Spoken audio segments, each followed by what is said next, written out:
ಪರಿಶಿಷ್ಟ ಜಾತಿಗೆ ಒಳ ಮೀಸಲಾತಿ ನೀಡುವಂತೆ ಸರ್ವೋಚ್ಚ ನ್ಯಾಯಾಲಯ ಕಳೆದ 1 ವರ್ಷದ ಹಿಂದೆ ಆದೇಶ ಮಾಡಿದ್ರೂ ಸಹ ಸರ್ಕಾರ ನಮಗೆ ಒಳ ಮೀಸಲಾತಿ ಜಾರಿ ಮಾಡಿಲ್ಲ ಎಂದು ದೇವನಹಳ್ಳಿ ಜಿಲ್ಲಾಡಳಿತ ಭವನದ ಮುಂದೆ ಅರೆಬೆತ್ತಲೆ ಪ್ರತಿಭಟನೆ ಮಾಡಲು ಹೊಸಕೋಟೆ ಮಾದಿಗ ಸಮುದಾಯದ ನೂರಾರು ಜನರು ತಾಲೂಕು ಕಚೇರಿಯಿಂದ ಹೊರಟರು.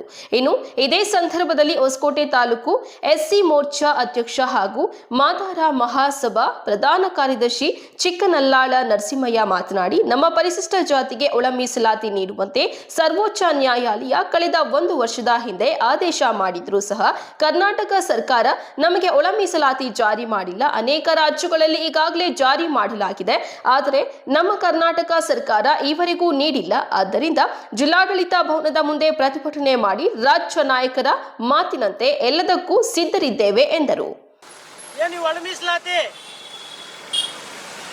ಸರ್ವೋಚ್ಚ ನ್ಯಾಯಾಲಯ ತೀರ್ಪು ಕೊಟ್ಟು ಇಂದಿಗೆ 1 ವರ್ಷ ಆಗಿದೆ.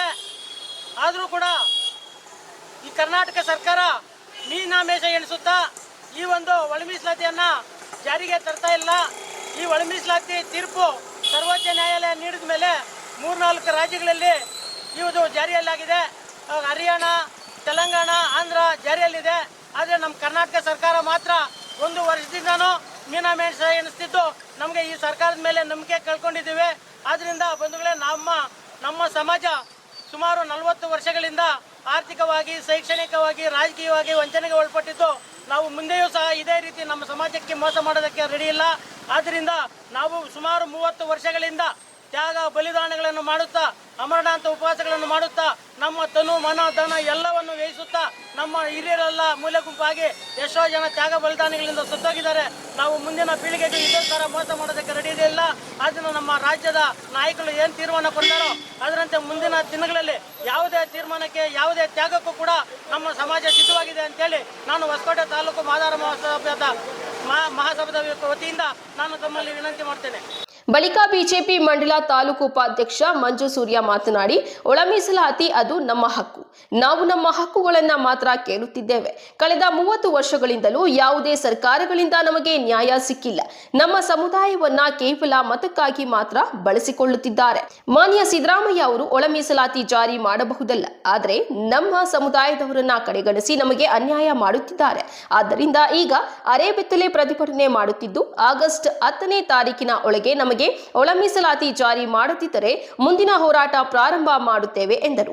ನಮ್ಮ ಮೀಸಲಾತಿ ನಾವು ನಮ್ಮ ಹಕ್ಕುಗಳನ್ನ ಕೇಳ್ಕೊಂಡು ಬರ್ತಾ ಇದೀವಿ. ಸುಮಾರು 30 ವರ್ಷಗಳಾದ್ರೂ ಕೂಡ ನಮಗೆ ಯಾವುದೇ ಒಂದು ಸರ್ಕಾರಗಳಿಂದ ನಮಗೆ ಒಂದು ನ್ಯಾಯ ಸಿಕ್ಕಿಲ್ಲ. ಸುಮಾರು ಇವರು ಈ ಸರ್ಕಾರದವರು 2013ರಲ್ಲಿ ಅವ್ರ ಅಧಿಕಾರಕ್ಕೆ ಬರೋ ಟೈಮಲ್ಲಿ ಹೇಳಿದ್ರು, ಮಾದಿಗರಿಗೆ ನಾವು ಮೀಸಲಾತಿ ಕೊಡ್ತೀವಿ, ನಿಮ್ಮ ಓಟುಗಳು ಕೊಡಿ ಅಂತ ಕೇಳಿದ್ರು. ಆ ಟೈಮಲ್ಲಿ ನಮ್ಮ ಮಾದಿಗ ಸಮುದಾಯ ಎಲ್ಲರೂ ಅವರಿಗೆ ಓಟ್ ಅಂತ ಅವ್ರಿಗೆ ಸರ್ಕಾರ ಕೊಟ್ಟರು, ಅವ್ರಿಗೆ ಅಧಿಕಾರ ಕೊಟ್ಟರು. ಅಧಿಕಾರ ಕೊಟ್ಟಾಗ ಆ 5 ವರ್ಷಗಳಲ್ಲಿ ಅವ್ರು ಏನೂ ಮಾಡಿಲ್ಲ. ತದನಂತರ ಅವ್ರಿಗೆ 2018 ಎಲೆಕ್ಷನಲ್ಲಿ ಗೊತ್ತಾಯ್ತು, ಅವ್ರಿಗೆ ಅವ್ರು ಸೋತ ನಂತರ ಗೊತ್ತಾಯ್ತು ನಾವು ಮಾದಿಗರಿಗೆ ಅನ್ಯಾಯ ಮಾಡಿದ್ದೀವಿ ಅಂತ. ಇನ್ನೊಂದು ಅವಕಾಶ ಕೊಟ್ಟರೆ ಖಂಡಿತವಾಗ್ಲೂ ನಾವು ನಿಮ್ಗೆ ನ್ಯಾಯ ದೊರಕಿಸ್ಕೊಡ್ತೀವಿ ಅಂತ 2023ರಲ್ಲಿ ಅವ್ರ ಪ್ರಣಾಳಿಕೆಯಲ್ಲಿ ತೋರಿಸ್ಕೊಂಡ್ರು. ನಾವು ಈ ಸರಿ ಮೀಸಲಾತಿ ಜಾರಿ ಮಾಡ್ತೀವಿ. ಬಿಜೆಪಿ ಸರ್ಕಾರ ಶಿಫಾರಸ್ ಮಾಡಿದೆ, ನಾವು ಅದನ್ನ ಕಾರ್ಯರೂಪಕ್ಕೆ ತರ್ತೀವಿ ಅಂತ ಸಿದ್ದರಾಮಯ್ಯ ಅವರು ಹೇಳಿದ್ರು. ಅವ್ರು ಹಿಂದುಳಿದ ನಾಯಕರು, ದಲಿತ ಪರ ನಾಯಕರು ಅಂತ ಹೇಳಿದ್ರು. ಆದರೂ ಅದನ್ನು ನಂಬಿ ಮತ್ತೆ ಇನ್ನೊಂದ್ಸರಿ ಅವ್ರ ಕೈಗೆ ನಾವು ಸರ್ಕಾರದ ಒಂದು ಚುಕ್ಕಾಣಿ ಕೊಟ್ಟಿದ್ದೀವಿ. ಆದರೂ ನಮ್ಮ ಓಟ್ ಬೇಕೇ ಹೊರತು, ಮಾದಿಗರ ಓಟ್ ಬೇಕೇ ಹೊರತು ಅವ್ರಿಗೆ ನಮಗೊಂದು ನ್ಯಾಯ ಕೊಡೋದು ಅವ್ರಿಗೆ ಮನಸ್ಸಲ್ಲಿ ಕೂಡ ಇಲ್ಲ ಅನ್ಸುತ್ತೆ. ನಾವು ನಮ್ಮ ಒಂದು ಸಾಮಾಜಿಕ ನ್ಯಾಯ, ನಮ್ಮ ಹಕ್ಕುಗಳನ್ನ ಕೇಳ್ತಾ ಇದ್ದೀವಿ. ಡಾಕ್ಟರ್ BR ಅಂಬೇಡ್ಕರ್ ಕೊಟ್ಟಿರೋರು ಒಂದು ಸಂವಿಧಾನ ಅಡಿಯಲ್ಲಿ ನಾವು ಹೋರಾಟಗಳು ಮಾಡ್ತಾ ಇದ್ದೀವಿ. ಆದರೂ ನಿಮ್ಗೆ ನಮ್ಮ ಓಟುಗಳು ಬೇಕೇ ಹೊತ್ತು ನಮ್ಗೆ ಯಾವ ನ್ಯಾಯ ಕೊಡೋದಕ್ಕೆ ನೀವು ಮುಂದೆ ಬಂದಿಲ್ಲ. ಸೊ ಇದರಿಂದ ನಾವು ತುಂಬ ಬೇಸತ್ತಿದ್ದೀವಿ. ಸೊ ಅದಕ್ಕೋಸ್ಕರ ನಾವು ಒಂದು ಹೋರಾಟಗಳನ್ನ ಮಾಡೋದಕ್ಕೆ ನಾವು ಮತ್ತೆ ಮುಂದುವರ್ಕೊಂಡು ಹೋಗ್ತಾ ಇದ್ದೀವಿ. ಇದಕ್ಕೆ ಮುಂಚೆ ಬೆಳಗಾವಿ ಚಲೋ ಆಯಿತು, ಎಲ್ಲ ಕಡೆನೂ ಚಲೋ ಆಯಿತು. ಪ್ರತಿಯೊಂದು ಜಾಗದಲ್ಲಿ ಹೋಗಿ ಮೆಮೊರಿಗಳು ಕೊಡ್ತಾನೆ ಇದ್ದೀವಿ, ನೋಡ್ತಾನೆ ಇದ್ದೀವಿ. ಆದರೂ ಅವ್ರು ಇಂಪೆರಿಕಲ್ ಡೇಟಾ ಬೇಕು, ಅದು ಬೇಕು, ಇದು ಬೇಕು. ಮೊದಲನೇ ಅಧಿವೇಶನದಲ್ಲಿ ಇದನ್ನು ಜಾರಿ ಮಾಡ್ತೀವಿ ಅಂತಂದ್ರು. 1 ವರ್ಷ ಆಯಿತು, 2 ವರ್ಷ ಆಯಿತು. ಸುಪ್ರೀಂ ಕೋರ್ಟ್ ಆರ್ಡರ್ ಕೊಟ್ಟರು. ಸುಪ್ರೀಂ ಕೋರ್ಟ್ ಆರ್ಡರ್ ಕೊಟ್ಟು ಇವತ್ತು 1 ವರ್ಷ ಆಗ್ತದೆ. ಏನ್ರಿ ಮಾಡ್ತಾ ಇದ್ದೀರಾ ನೀವು? ಯಾಕೆ ನಮಗೆಲ್ಲ ಈ ಥರ ಮಾಡ್ತಾ ಇದ್ರಿ? ಎಷ್ಟು ಜನರು ಶಾಪ ತಟ್ಟುತ್ತೆ ನಿಮಗೆ ಮಾದಿಗರ ಶಾಪ? ನಮ್ಮ ಓಟ್ ಮಾತ್ರ ಬೇಕು, ನಮ್ಗೆ ನ್ಯಾಯ ಕೊಡೋದಕ್ಕೆ ನೀವೇನಕ್ಕೆ ರೆಡಿ ಇಲ್ಲ? ಅದಕ್ಕೋಸ್ಕರ ಈ ದಿನ ನಾವು ನಮ್ಮ ಒಂದು ರಾಜನಾಯಕರ ಒಂದು ಆದೇಶದಂತೆ ನಾವು ಪಕ್ಷಾತೀತವಾಗಿ ಇವತ್ತು DC ಆಫೀಸ್ ಮುಂದೆ ಹೋಗ್ಬಿಟ್ಟು ಪ್ರತಿಭಟನೆ ಮಾಡ್ತೀವಿ. ಇದನ್ನು ಎಚ್ಚೆತ್ಕೊಂಡು ಆಗಸ್ಟ್ 10ನೇ ತಾರೀಕು ಒಳಗಡೆ ಇದಕ್ಕೆ ಒಂದು ಕ್ರಮ ತಗೊಂಡು ಅವ್ರು ಮುಂದೆ ಬಂದಿಲ್ಲ ಅಂದರೆ ಅದಕ್ಕೆ ಮೇಲೆ ಇನ್ನೂ ನಾವು ಒಂದು ಉಗ್ರವಾದ ಹೋರಾಟ ಮಾಡ್ತೀವಿ ಅಂತ ನಾವು ಈ ಮೂಲಕ ಹೇಳಕ್ಕೆ ಇಷ್ಟಪಡ್ತೀವಿ. ಸೊ ದಯವಿಟ್ಟು ಇದನ್ನಾದರೂ ತಿಳ್ಕೊಂಡು ಒಂದು ಮಾದಿಗ ಜಾತಿಗೆ ಒಂದು ನಮ್ಮ ಮೀಸಲಾತಿ ಕೊಡ್ರಿ. ನೀವು ಬೇರೆ ಕೊಡ್ಬೇಡ್ರ, ನಮ್ದೇನಿದೆ ನಮ್ಮ ಹಕ್ಕುಗಳನ್ನ ಕೊಡ್ರಿ. ನಮ್ಮ ಹಕ್ಕುಗಳನ್ನ ನಾವು ನಿಮ್ಮ ಹತ್ರ ಬೇಡ್ಕೊಳ್ಳೋದಾಗೋಗ್ಬಿಟ್ಟಿದ್ದಾರೆ. ದಯವಿಟ್ಟು ನಮ್ಮ ಹಕ್ಕುಗಳು ಕೊಟ್ಟು ನಮಗೊಂದು ನ್ಯಾಯ ದೊರಕಿಸ್ಕೊಡ್ರಿ ಅಂತ ಈ ಮೂಲಕ ನಿಮ್ಮೆಲ್ಲರ ಮೂಲಕ ನಾವು ಕೇಳ್ಕೊಳ್ಳೋಕೆ ಇಷ್ಟಪಡ್ತೀವಿ. Thank you. ನಂತರ ಸಮುದಾಯದ ಮುಖಂಡ ಶಿವಾನಂದ್ ಮಾತನಾಡಿ, ಇಂದು ಜಿಲ್ಲಾಧಿಕಾರಿಗಳ ಕಚೇರಿಯ ಮುಂದೆ ಸಾಂಕೇತಿಕ ಪ್ರತಿಭಟನೆ ಮಾಡುತ್ತಿದ್ದೇವೆ. ಒಳ ಮೀಸಲಾತಿ ಜಾರಿ ಮಾಡದಿದ್ದರೆ ಮುಂದಿನ ದಿನಗಳಲ್ಲಿ ಉಗ್ರ ಹೋರಾಟ ಮಾಡುತ್ತೇವೆ ಎಂದರು. ಇವತ್ತೇನು ನಾವು ದೊಡ್ಡಬಳ್ಳಾಪುರ DC ಕಚೇರಿಗೆ ಮುತ್ತಿಗೆ ಹಾಕೋದಿಕ್ಕೆ ನಾವು ಮಾದಿಗರ ಒಕ್ಕೂಟದಿಂದ ಇವತ್ತು ನಾವು ಸಾವಿರಾರು ಜನ ಸಂಖ್ಯೆಯಲ್ಲಿ ಇವತ್ತು DC ಕಚೇರಿ ಮುಂದೆ ಅರಿಬೆತ್ತಲೆ ಪ್ರತಿಭಟನೆಯನ್ನು ಹಮ್ಮಿಕೊಂಡಿದ್ದೇವೆ. ಮುಂದಿನ ದಿನಗಳಲ್ಲಿ ಈ ಸರ್ಕಾರ ನಮಗೆ ಮೀಸಲಾತಿಯನ್ನು ಕೊಡದಿದ್ದಲ್ಲಿ ಕರ್ನಾಟಕ ಬಂದ್ ಚಳುವಳಿಯನ್ನು ಮಾಡುತ್ತೇವೆ. ಹಾಗೆ ನಾವು ಡೆಲ್ಲಿ ಚಲೋ ಅಂತಾನು ಕಾರ್ಯಕ್ರಮ ಹಮ್ಮಿಕೊಂಡಿದ್ದೇವೆ.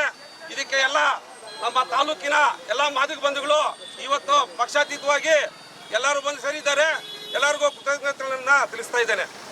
ಜೈ ಮಾದಿಗ.